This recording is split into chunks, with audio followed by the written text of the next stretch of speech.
Let's find the Fourier transform of the signal x of t is equal to e raised to minus at into u of t, where a is greater than 0. So the formula corresponding to this Fourier transform is x of j omega we are supposed to find.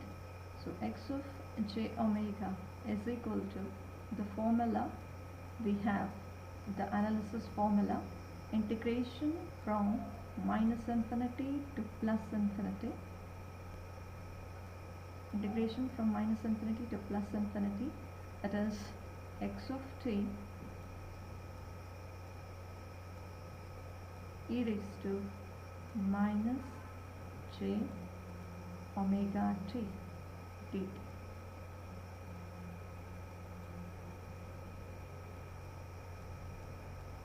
Now let's substitute the value of this e raised to minus at into u of t.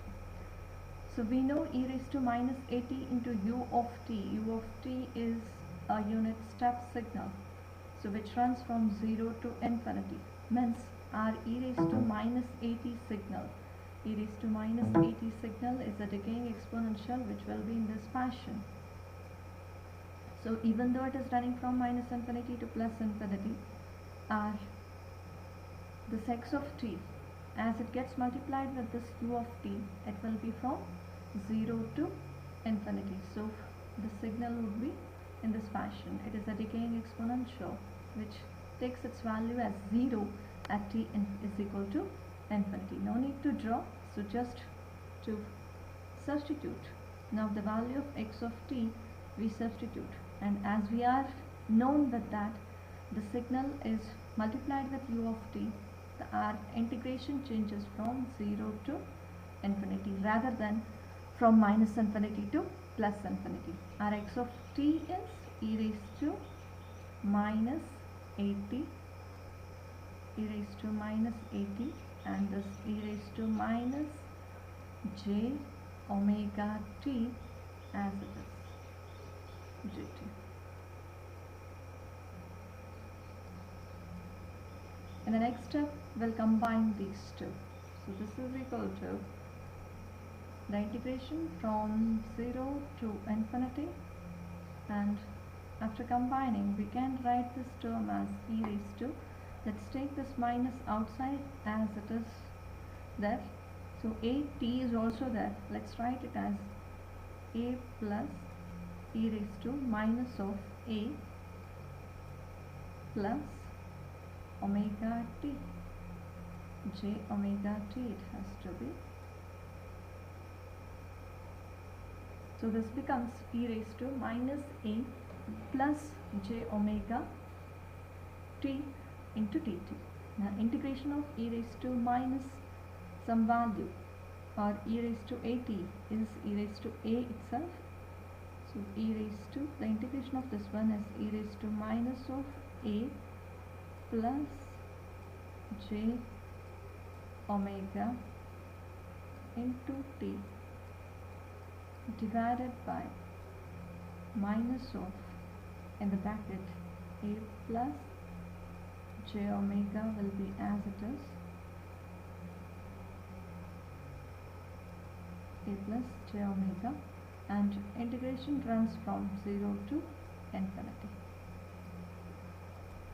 Now let's solve this one.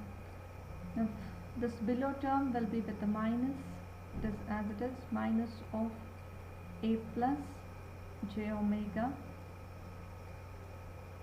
as it is,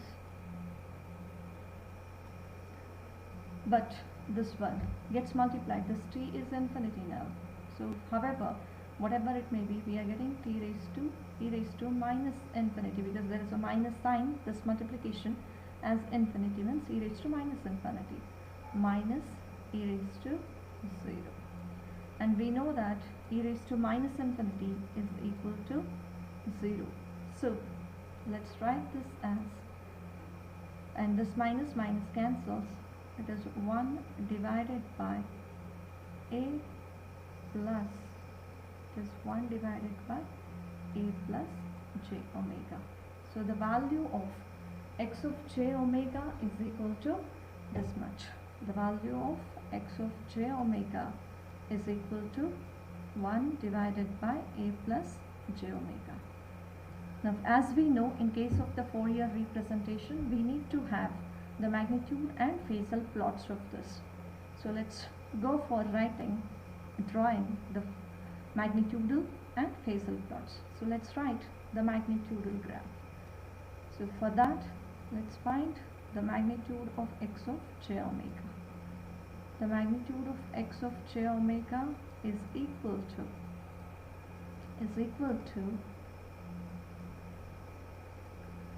so the magnitude of this.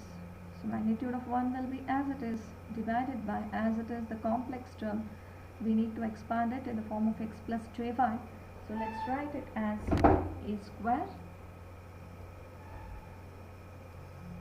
1 divided by root of a square plus omega square is the magnitude. So this magnitudal value, in this we go on taking the values for the omega. So let's say this omega, if it is equal to 0, then our magnitude of x of j omega will be equal to this 1 by root of a square, which is nothing but 1 by a, which is nothing but 1 by a. When omega is equal to 1, we'll get 1 divided by root of a square plus 1 square. So which will not be like calculative. So to make it calculative, what we do is, let's take omega is equal to a. When we take omega is equal to a, then magnitude of x of j omega is what? Let's see. So magnitude of x of j omega is equal to 1 divided by a square plus a square, means it is root of 2 a square. And when we solve this one, this becomes 1 divided by root 2 into a, which is nothing but 0.707 of 1 by a. And as we know, the magnitudal plot is a symmetrical graph, and if we take omega as, if the value of omega is equal to, let's say, infinity, let's say if omega takes the value as infinity, if omega is infinity, then magnitude of x of j omega is equal to 1 divided by root of infinity, which will be infinity, which will make it as approximately 0. Means the nature of the magnitudal plot is in this way. This is our magnitudal plot. So let's write it as magnitude of x of j omega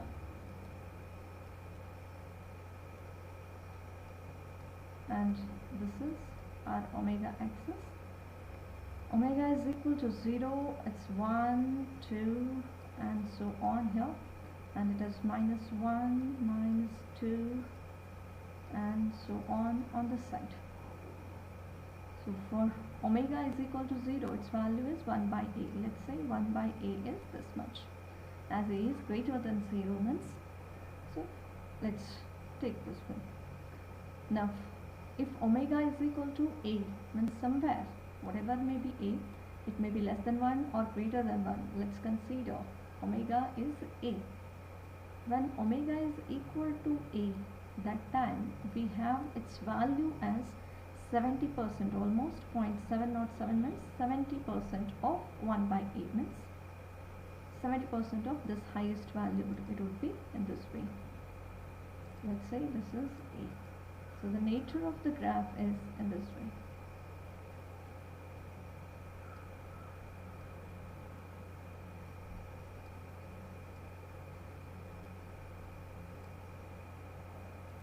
The nature of the graph is in this fashion, and when omega is equal to a, its value is, omega is equal to a, its value is 0.707, 0.707 0.707 of this 1 by A, and this highest value is 1 by A. So this is the magnitudal plot. Similarly, the phasal plot we need to go for. The angle of x of j omega. The angle of x of j omega will give the phase of that. So the phase of this is equal to, look at this equation. So it is having no angle at the numerator, so 0 from the numerator side, minus from the denominator it is tan inverse of omega by A. So let's write this tan inverse of omega by A.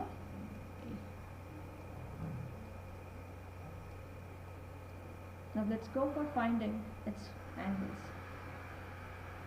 When omega is equal to 0, we know that we get the value of the x of j omega as 0. So let's draw it here.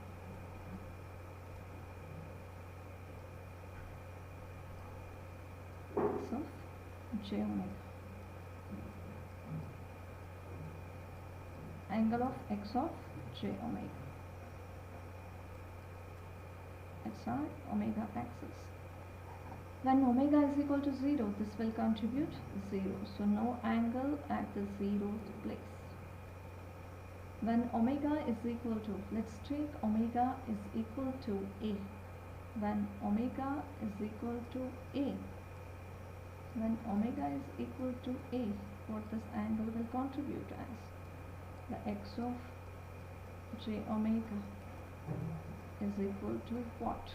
So when omega is equal to A, it becomes tan inverse of, when omega is equal to A, the angle of x of j omega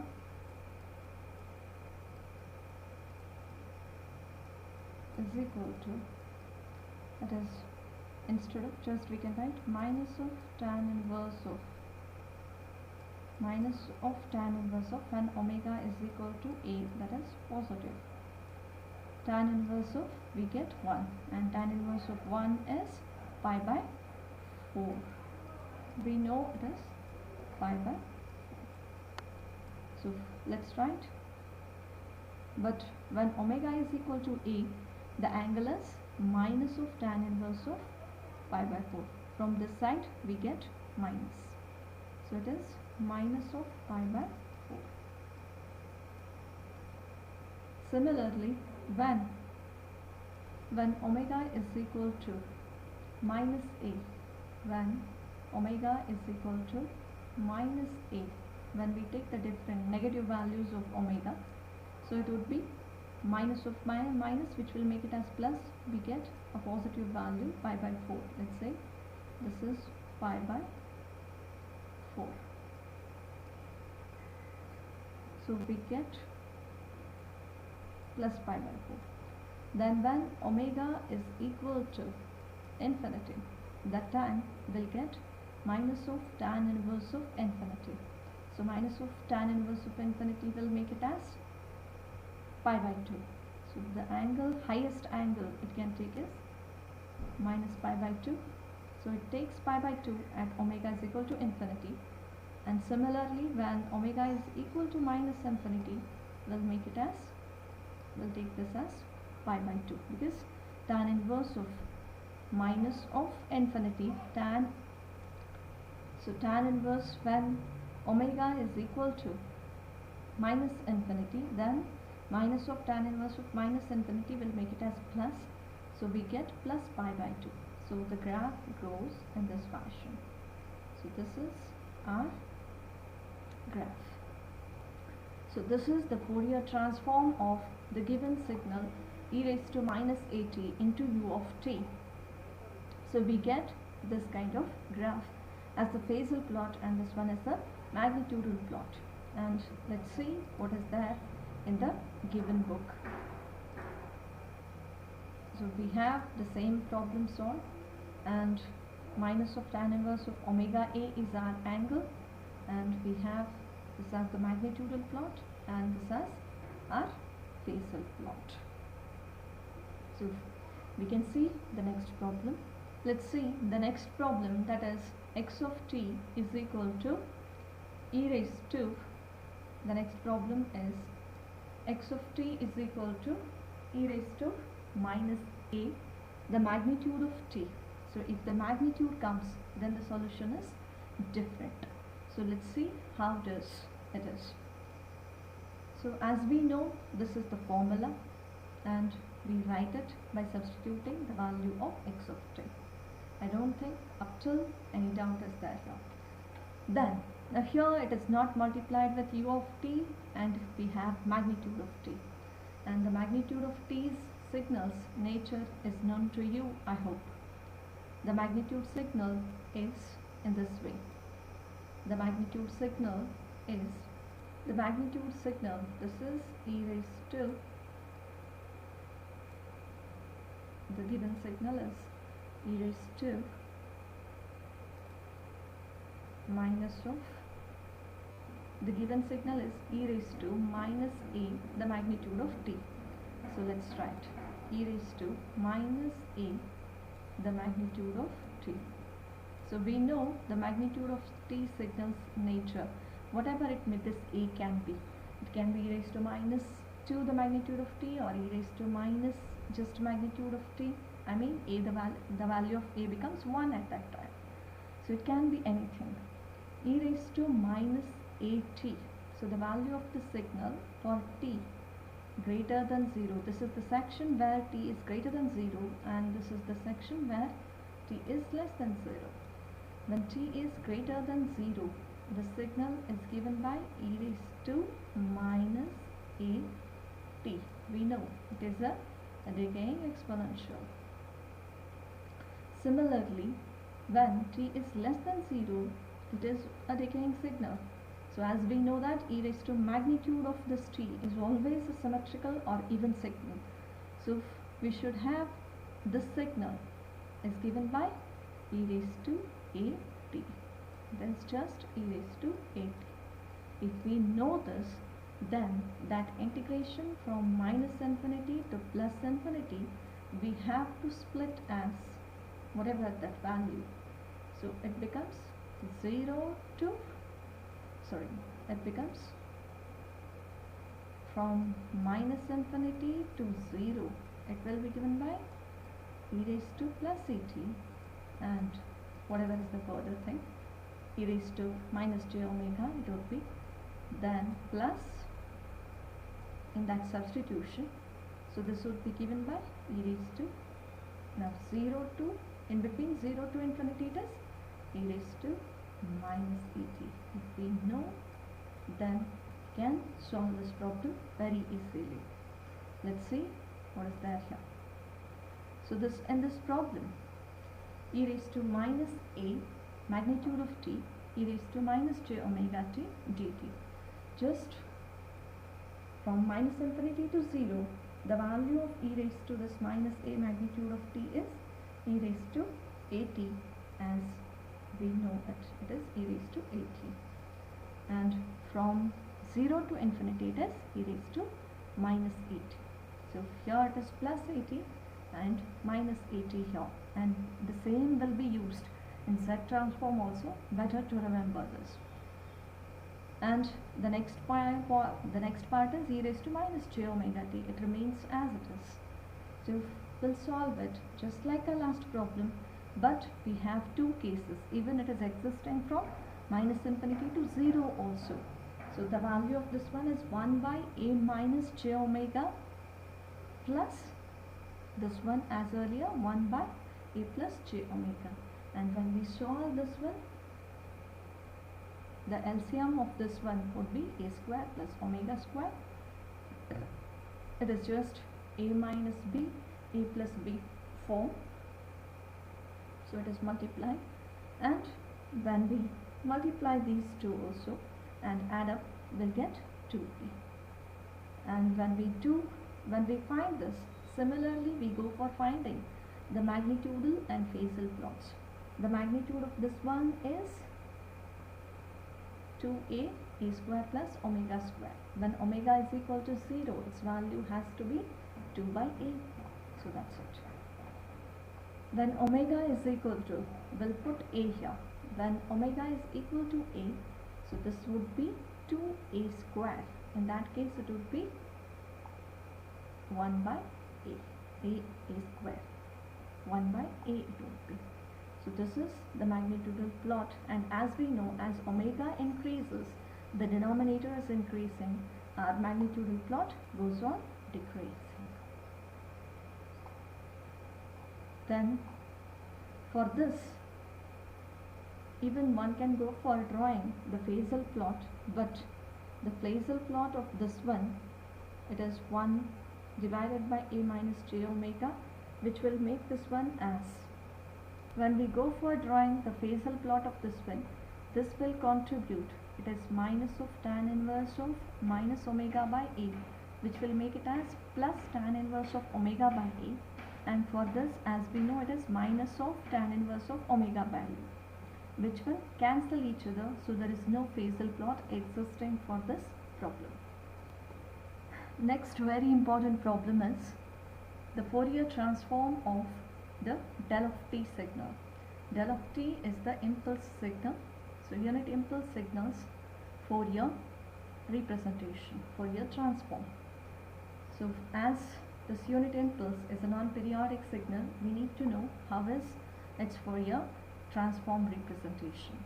So we write the formula and we substitute also. When we substitute, we are having the equation del of t e raised to minus j omega t dt. But we know that this impulse signal is in this way. It is existing only at the 0th instance. So the signal is existing only at the 0th instance, and its value is 1 at t is equal to 0. Means the integration of this would be, the integration of this is, it's going to be like no meaning, only for 0th instance it is 1, because we have the formula like integration from minus infinity to plus infinity. When we do the integration from minus infinity to plus infinity of this, integration from minus infinity to plus infinity, integration from minus infinity to plus infinity, del of t dt is 1. Here del of t is there, and this del of t is existing only at the 0th instance. Means this integration is just for a value for t is equal to 0. So e raised to minus j omega t, 1 gets multiplied only at the 0th instance. So its value is e raised to minus j omega t when t is equal to 0. So which is nothing but e raised to 0, which will make it as x of j omega is equal to 1. So as it is 1, its graph will be, it is real, there is no phasal plot, only magnitudal plot exists, so which will be in this fashion. So x of j omega is equal to 1, or omega is equal to whatever it may be. It is irrespective. The Fourier transform of the unit impulse signal is 1 irrespective of the omega value. So it's always unity, whatever may be the value of omega. For omega is equal to 0, it is 1. For omega is equal to 1 also it is 1. For omega is equal to infinity also, plus or minus, its value is 1. Now we'll see the Fourier transform of x of t is equal to e raised to minus 3t into u of t minus 1. How can we find the Fourier transform of this signal? We'll write x of j omega, integration from minus infinity to plus infinity, that is x of t e raised to minus j omega t dt, and we substitute x of t. X of t is e raised to minus 3t, e raised to minus 3t, and this u of t minus 1 is the, like, integration is from minus infinity to plus infinity in the formula, but our signal is running from, so u of t minus 1 signal's nature we know. U of t minus 1 signal will be starting at 1 and running up to infinity, and it is multiplying e raised to minus 3t, e raised to minus kind of a decaying exponential. So when it gets multiplied, we are getting such kind of a exponential signal, such kind of a signal which will be taking 0 value at infinity. So our integration will run from 1 to infinity. So e raised to minus 3t, and from the formula e raised to minus j omega t dt. Here the same thing as we have solved in the first one, like e raised to at we have combined, we do it. It is 3 plus j omega t, we have taken minus outside. So e raised to minus 3 plus j omega, it is divided by 3 plus j omega. So when we do the integration of this one, e raised to minus infinity we are getting, that is 0, and with the minus sign e raised to 1 we get, e raised to 0 we get, so that will be 1, so which is nothing but this answer. And the magnitude of this one is, it is e raised to minus 3. So we get, here the integration is from 1 to infinity, it is not 0. So we get e raised to minus 3 plus j omega as the second term. So minus of this and minus got cancelled. So the magnitude of this one, would be e raised to minus 3, j omega will not take, divided by root of 9 plus omega square. The magnitude of this signal, so we can split this one in this fashion. So it can be written as e raised to minus 3 into e raised to minus of j omega divided by 3 plus j omega. So here this one is the real term, so we'll take e raised to minus 3 will be some value which is real, root of 9 plus omega square. So 3 square and omega square. And when we go for finding the phase of this one, it is minus of omega. It is minus of omega from this above. So this minus omega minus tan inverse of omega by 3. So it has to be. As minus sign is there, we have taken minus, this below is minus for the denominator, because it is in the denominator tan inverse of omega by 3. So even one can solve such kind of problems.